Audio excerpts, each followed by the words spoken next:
దందశూక నరకం.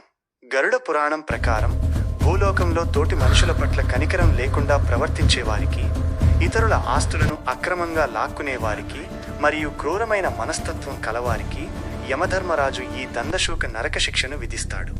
ముఖ్యంగా పాముల్లాంటి క్రూర స్వభావంతో ఇతరులను వేధించేవారు ఇక్కడ కఠినమైన శిక్షను అనుభవిస్తారు. ఈ నరకంలో అడుగుపెట్టగానే పాపాత్ముడిని భయంకరమైన 5 తలలు ఉన్న విషసర్పాలు చుట్టుముడతాయి.